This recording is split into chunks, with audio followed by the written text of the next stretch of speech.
Good morning students. भाषा में कुछ ऐसे मूल शब्द होते हैं जिनका अर्थ की दृष्टि से और विभाजन नहीं किया जा सकता।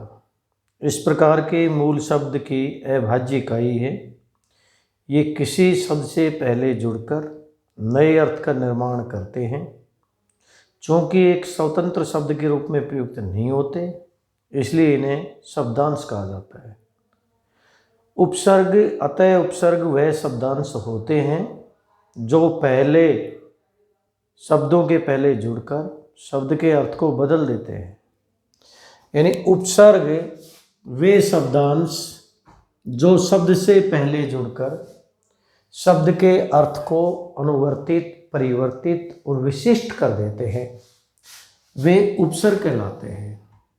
और उपसर्गों शब्दांश होते हैं, अर्थात वे शब्दांश जो किसी भी शब्द के पहले जुड़कर उसके अर्थ को अनुवर्तित, परिवर्तित और विशिष्ट कर देते हैं, अर्थात परिवर्तन कर देते हैं, उन्हें उपसर्ग कहते हैं।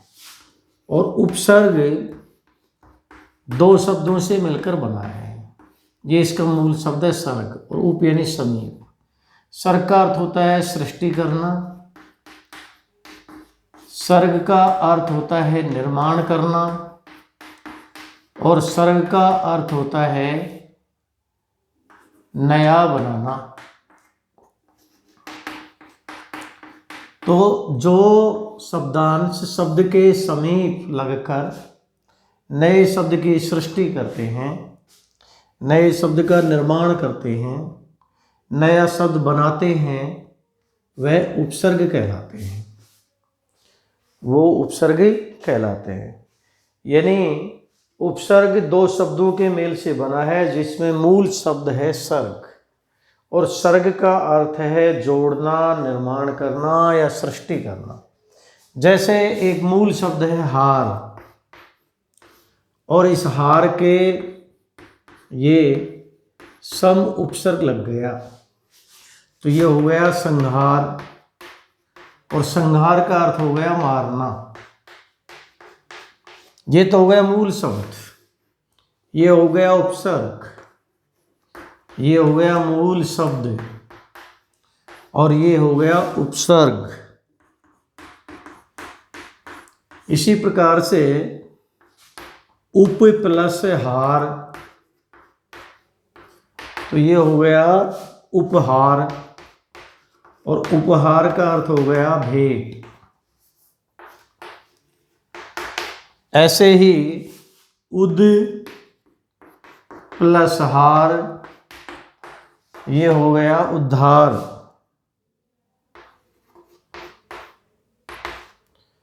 उद्धार का अर्थ होता है मोक्ष। ऐसे ही देखिए आ प्लस हार, आहार, आहार का अर्थ हो गया भोजन।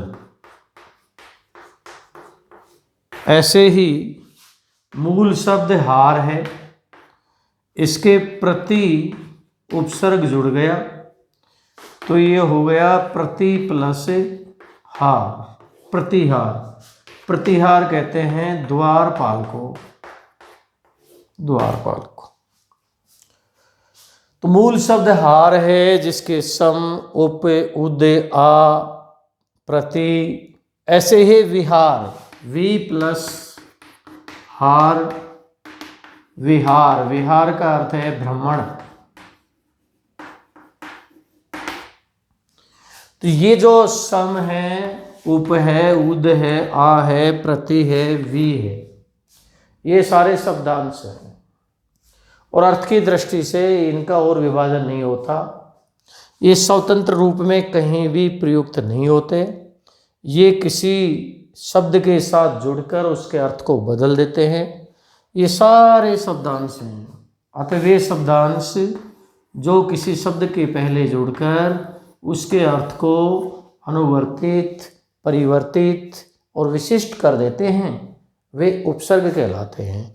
तो इसमें जो मूल शब्द है वो हार है, और इसके सम में जब उपसर्ग जुड़ा तो संहार हुआ। संहार का अर्थ है मारना। उप प्लस आहार, उपहार हो गया। उपहार का अर्थ है भेंट। भेंट होती क्या है? एक तरह से उपहार है क्या? बड़ों को दिया जाने वाला उपहार कहलाता है। उद प्लस आहार मोक्ष होता है, उद्धार। आहार भोजन, प्रतिहार द्वारपाल, विहार भ्रमण। तो अब इसके बाद हम जो टॉपिक करेंगे उपसर्ग के भेद। तो उपसर्ग क्या है? वे शब्दांश जो किसी शब्द के पहले जुड़कर उसके अर्थ को अनुवर्तित, परिवर्तित और विशिष्ट कर देते हैं, वे उपसर्ग कहलाते हैं। उपसर्ग के भेद कितने हैं? तो आइए उस पर हम प्रकाश डालते हैं। उपसर्ग हिंदी भाषा में 3 प्रकार के उपसर्ग हैं। हिंदी भाषा में 3 प्रकार के उपसर्ग हैं, यानी 3 प्रकार के उपसर्ग के भेद हैं। नंबर 1 संस्कृत उपसर्ग। नंबर 2 हिंदी उपसर्ग। नंबर 3 उर्दू या विदेशी भाषा के उपसर्ग। नंबर 3 क्या हो गया? उर्दू या विदेशी भाषा के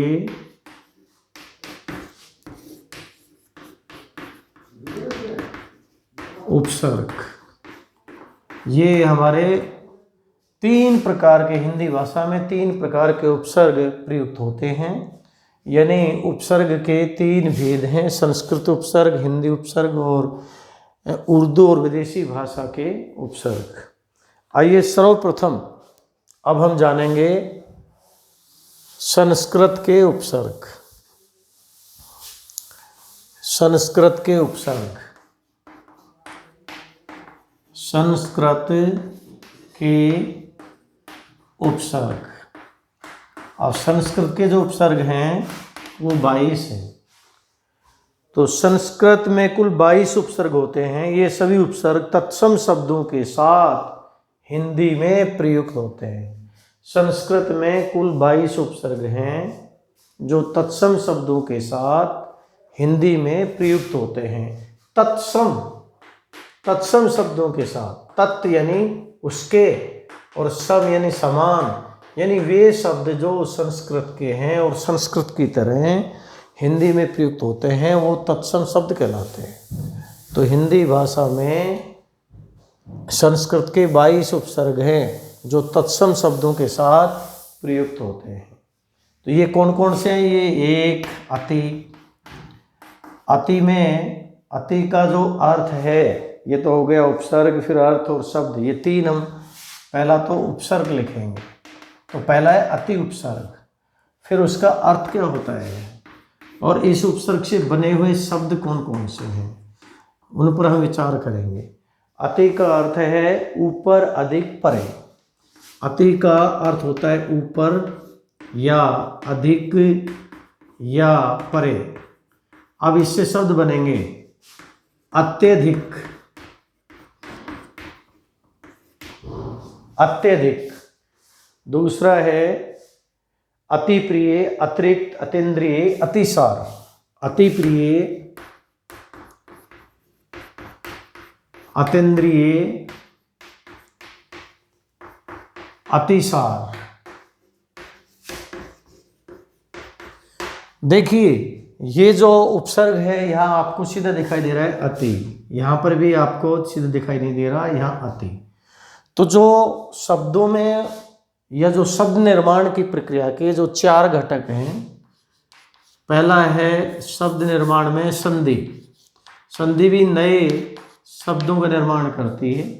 2 वर्ण जब पास पास आते हैं, उनके पास आने से उनमें जो ध्वनिगत विकार पैदा होता है संधि कहलाती है। 2 शब्दों के पास आने से या मेल से जो नया शब्द बनता है उसे समास कहते हैं। और वे शब्दांश जो किसी भी शब्द के पूर्व जुड़कर उसके अर्थ को परिवर्तित कर देते हैं उपसर्ग कहलाते हैं। और वो शब्दांश जो किसी भी शब्द के बाद में जोड़कर उसके अर्थ को परिवर्तित, अनुवर्तित और विशिष्ट कर देते हैं, वो प्रत्यय कहलाते हैं। तो शब्द निर्माण के लिए 4 तत्व हैं: संधि, समास, उपसर्ग और प्रत्यय। क्योंकि हमारे अपठित बोध में, गद्यांश में जो आता है वह एक प्रश्न आता है कि एक तो वाक्य विचार पर प्रश्न पूछता है, दूसरा पूछता है कि कोई भी अपठित गद्यांश में शब्द पूछ लिया और उसकी संरचना के बारे में पूछ लिया कि इसमें उपसर्ग या प्रत्यय छांटिए। इसलिए हम उपसर्ग और प्रत्यय का अध्ययन कर रहे हैं, क्योंकि 2 नंबर के आते हैं। तो उसी को लेकर हमें इन पर अवलोकन करना है, इन पर अच्छी तरह से समझना है। तो शब्द निर्माण के लिए 4 तत्व कौन से? संधि, समास, उपसर्ग, प्रत्यय। सबसे पहले प्रत्यय कितने हैं? प्रत्यय 3 प्रकार के हैं। संस्कृत के उपसर्ग कितने हैं? उपसर्ग 3 प्रकार के होते हैं। संस्कृत के उपसर्ग, संस्कृत के कुल 22 उपसर्ग हैं जो तत्सम शब्दों के साथ प्रयुक्त होते हैं। इनमें पहला है अति। अति का अर्थ है ऊपर या अधिक या परे। इसमें आप देख रहे हैं कि अति सीधा दिखाई दे रहा है, लेकिन यहाँ संधि रूप में दिखाई दे रहा है। और संधि रूप में कैसे? अति प्लस अधिक। अब इसमें कौन सी संधि बन गई? यण संधि बन गई, अत्यधिक। और अत्यधिक को हम बोलते कैसे? अत्यधिक बोलते हैं, जबकि शुद्ध उच्चारण उसका क्या है? अत्यधिक। अतः शब्दों को शुद्ध करने में उपसर्ग, प्रत्यय, संधि, समास का भी महत्वपूर्ण रोल होता है, महत्वपूर्ण भूमिका होती है। तो यहाँ देख रहे हैं जो उपसर्ग है 2 रूप में मिलते हैं, एक तो संयुक्त रूप में और एक सीधे रूप में। तो यहाँ संयुक्त रूप में है। यहाँ देखिए अति प्लस इंद्रिय, यहाँ पर भी वह एक संयुक्त रूप में, संधि रूप में है। तो जो उपसर्ग हैं वो सीधे या संधि रूप में प्रयुक्त होते हैं। यहाँ पर सीधे रूप में आपको दिखाई दे रहे हैं, यहाँ किसके रूप में दिखाई दे रहे हैं? संधि रूप में दिखाई दे रहे हैं। अब इनको अलग करना जरूरी है। तो पहला उपसर्ग अति हो गया। दूसरा देखिए अभी। अभी का अर्थ होता है प्रधान या अंतर्गत। इसका अर्थ होता है प्रधान या अंतर्गत। इससे बनने वाले शब्द हैं अधिकार, अधिशेष, अधिकरण, अधिष्ठाता। अधिकार, अधिकरण, अधिष्ठाता,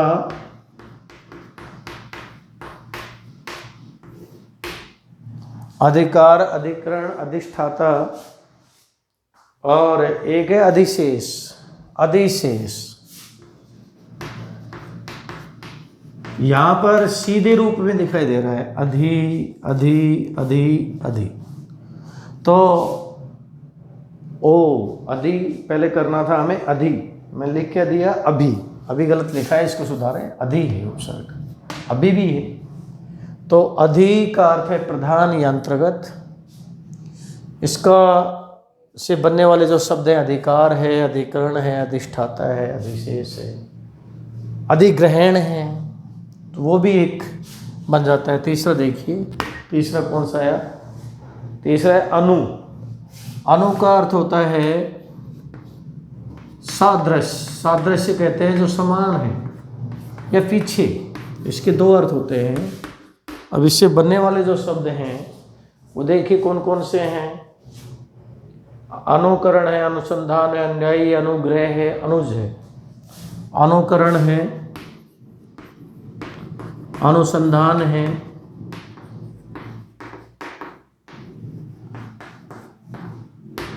अनुकरण, अनुसंधान, अनुयायी, अनुग्रह, अनुज। अनुयायी, अनुग्रह और अनुज। अनु यानी बाद में, जय यानी जो जन्मा है, जो बाद में जन्मा है वह अनुज यानी छोटा भाई है। इसके बाद जो चौथा है और वो है अप। अप का अर्थ होता है निरादर या दीनता। अप का अर्थ होता है निरादर या दीनता। अब इससे जो निर्मित शब्द हैं वो कौन से हैं? अपमान है, अपयश है, अपव्यय है, अपकीर्ति है। अपमान है, अपमान है, मान नहीं हो, अपयश है, अपकीर्ति है। कौन सा शब्द बन गया? अपकीर्ति। अपमान, अपयश, अपकीर्ति, अपव्यय, बेकार का खर्च करने वाला, अपव्यय, बेकार का खर्च, अपव्यय हो गया। तो इसमें तो 4 शब्द हैं, अपमान, अपयश, अपकीर्ति, अपव्यय। तो इसमें कौन सा उपसर्ग दिखाई दे रहा है? अप दिखाई दे रहा है। इसके बाद अगला जो है अपि, अपि यानी निश्चय और भी। 5वां जो उपसर्ग है उस पर हम विचार करेंगे, अपि। और अपि, अपि का जो अर्थ है वो लिखिए निश्चय या भी, निश्चय या भी। इससे बनने वाले शब्द कौन से हैं? देखिए, अपितु, अपिधान, अपिहित, अपितु, अपिधान, अपिहित, अपिहित यानी ढका हुआ। अपिहित का अर्थ क्या हुआ? लिखिए ढका हुआ। जो ढका हुआ है वही क्या कहलाता है? अपिहित। इसके बाद अगला जो है अभी, अभी, अभी का अर्थ है सामने या पास। इससे बनने वाले शब्द हैं अभिमान, अभिवादन, अभिषेक, अभिमुख, अभियान, अभिमान, अभिवादन, अभिषेक,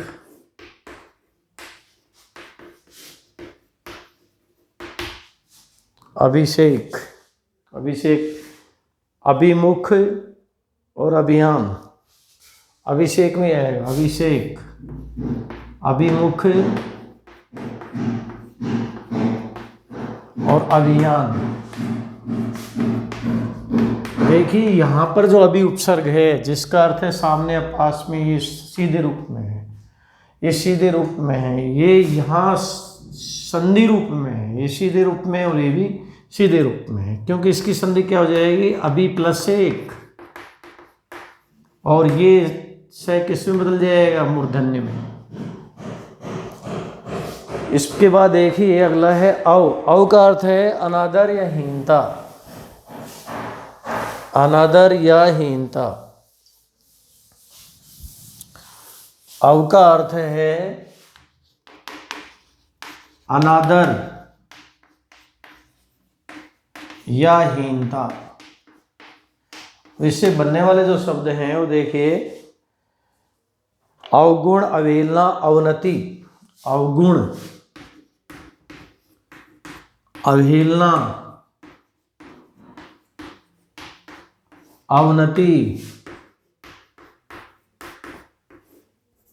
अवगुण, अवहेलना, अवनति, अवसाद, अवगहन, अवसाद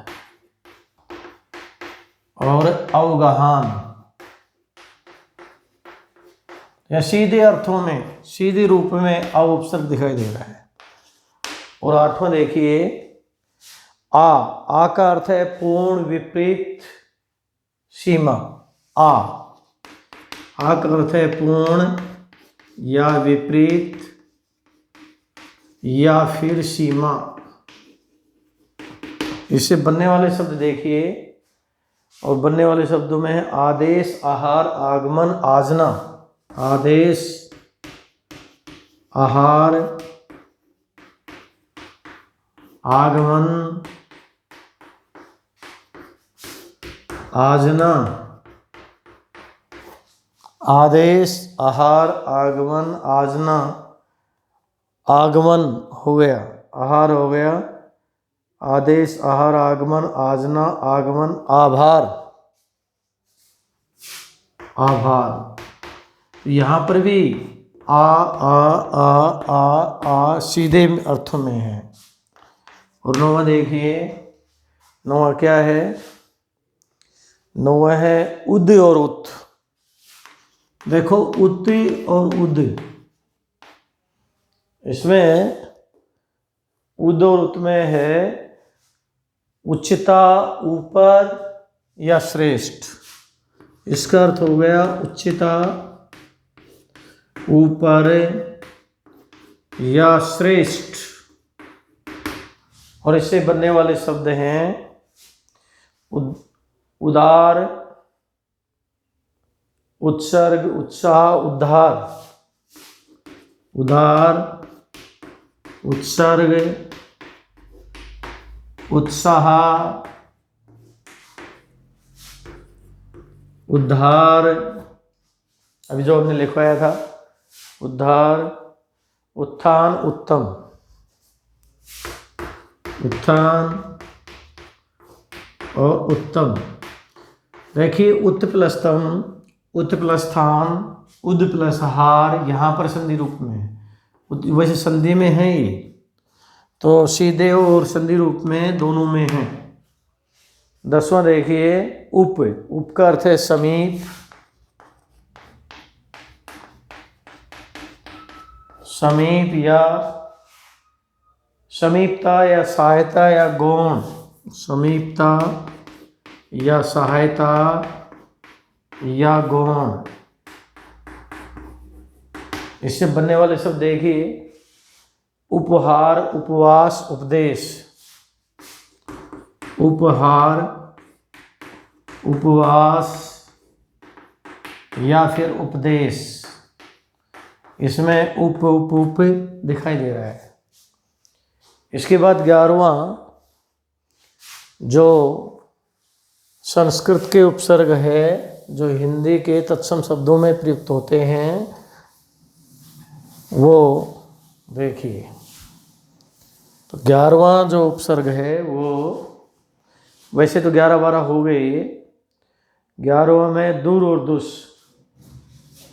11वां देखिए दूर या दुस। इसका अर्थ है, इसके अर्थ में देखिए निंदा, कठिनाई, बुरा। निंदा, कठिनाई या फिर बुरा। इससे बनने वाले शब्द देखिए दुर्गुण, दुराचार, दुस्साहस, दुर्जन। दुर्गुण, दुराचार, दुस्साहस,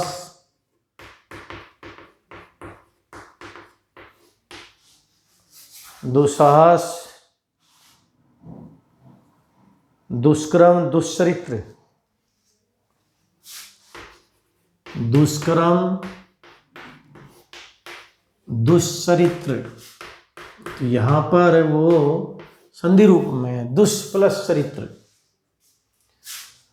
उसके बाद दुर्गुण, दुर प्लस, देखो दो लगे, दूर और दुस हो गए। वैसे एक इसमें गिना जाएगा, कुल 22 हो जाएंगे, पर हम 21 हो जाएंगे तो एक ही बढ़ गया। दूर अलग है, दुस अलग है, तो 21 की जगह एक बढ़ जाएगा। उत और उद तो प्राय आप देख रहे हैं कि संस्कृत व्याकरणों में उद उपसर्ग है, जबकि हिंदी में उत का ही प्रयोग होता है। तो हम 21 बताएंगे, एक ही फालतू बढ़ जाएगा, क्योंकि दूर और दुस में दो को एक गिन दिया हमने। इस प्रकार से 22 है। नी, नी में होता है अधिक या अधिक, या अगला है अधिकता। अधिकता। और इससे बढ़ने वाले अधिक या अधिकता में जो शब्द होंगे वो कौन से होंगे? देखिए इसमें नी में अधिक, नी में अधिक की जगह निषेध करो, अधिकता। नी का अर्थ होता है निषेध या अधिकता, ये होगा सही, निषेध या अधिकता। तो नी में देखें क्या हो जाएगा कि निवारण, निषेध, निलय। निवारण, निषेध और निलय। ये हो गया 13वां, यही 14वां कहें हम इसको, निर और निस। निर और निस, निर और निस में निषेध रहित बिना, निषेध रहित और बिना। इसके बाद निर्बल, निरपराध, निर्भय, निश्चल। निर्बल, निरपराध, निर्भय, निश्चल, निश्चल। निर्बल, निरपराध, निर्भय, निश्चल, निष्काम, निस्तेज। निष्काम और निस्तेज। इसमें संधि रूप में भी हैं, नि प्लस सेत, नि प्लस बल, तो निर और निस भी हैं। अगला देखिए प्रय। प्रय का अर्थ है आगे, अधिक, आगे, ऊपर। प्रय का अर्थ है अधिक, आगे और ऊपर। इसमें प्रहार, प्रबल, प्रयोग। प्रहार, प्रबल, प्रयोग। और 15वां देखिए प्रति। प्रति का अर्थ होता है समानता या प्रत्येक। प्रति का अर्थ है समानता या प्रत्येक। प्रतिवर्ष, प्रतिवाद, प्रतिध्वनि। प्रतिवर्ष, प्रतिवाद और प्रतिध्वनि।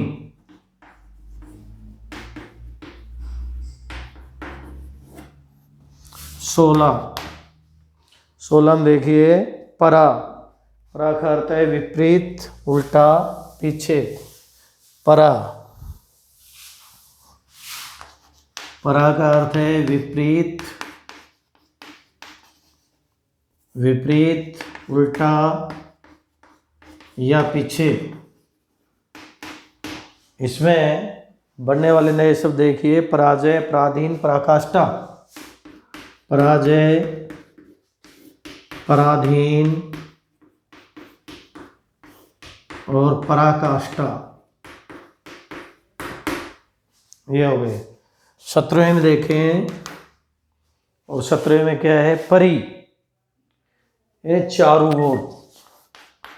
परि का अर्थ होता है चारों ओर, क्योंकि इसी से बड़ा है पर्यावरण। पर्यावरण चारों ओर से जो घिरा हुआ है वही पर्यावरण है। पर्यावरण संधि रूप में है, परि उपसर्ग, परि प्लस आवरण, यानी चारों ओर से घिरा हुआ आवरण पर्यावरण है। पर्यावरण। उसके बाद देखिए परिक्रमा, परिवर्तन। परिक्रमा, परिवर्तन। और इसके बाद 18 में देखिए सम। सम यानी पूर्णता या सुंदर। सम यानी उचित भी होता है, लेकिन उसमें पूर्णता या सुंदर। पूर्णता या सुंदर। पूर्णता या सुंदर देखिए सहयोग, सम्मान, संसार। सहयोग, सम्मान या संसार। 19 में देखें, और 19 में सुवी स्व। सु 20 में वी और 21 में स्व। ये स्व हिंदी में भी है, तो इस प्रकार से 21 हो गए, लेकिन कुल मिला के 22 है, क्योंकि तो हिंदी में भी जाता है तो इसमें 2 बढ़ जाएंगे तो 22 हो गए। सु का अर्थ है शुभ, अच्छा या सहज। शुभ, अच्छा या सहज। इसे बनने वाले शब्द देखिए, सुयोग, सुलभ, सुगम। सुयोग, सुलभ और सुयोग, सुलभ, सुगम। सुगम। वी में देखिए, वी का होता है विशेष या अभाव। वी का होता है विशेष या अभाव। और इससे बनने वाले शब्द हैं विदेश विहीन विभाग। विदेश विहीन विभाग। और स्व में हम लिखेंगे अपना या निजी। अपना या निजी। और अपना या निजी में करेंगे इसको स्वतंत्र, स्वदेश, स्वार्थ। स्वतंत्र, स्वदेश और स्वार्थ। इस प्रकार से जो उपसर्ग हैं वो दो रूपों में दिखाई देते हैं, पहला संधि रूप में या फिर दूसरा सीधे रूप में। तो इनको अलग करते समय ऐसे प्रश्न पूछे जाते हैं कि इस शब्द में मूल शब्द और उपसर्ग बताइए, या मूल शब्द या प्रत्यय बताइए। लेकिन हम चर्चा कर रहे हैं फिलहाल उपसर्ग पर।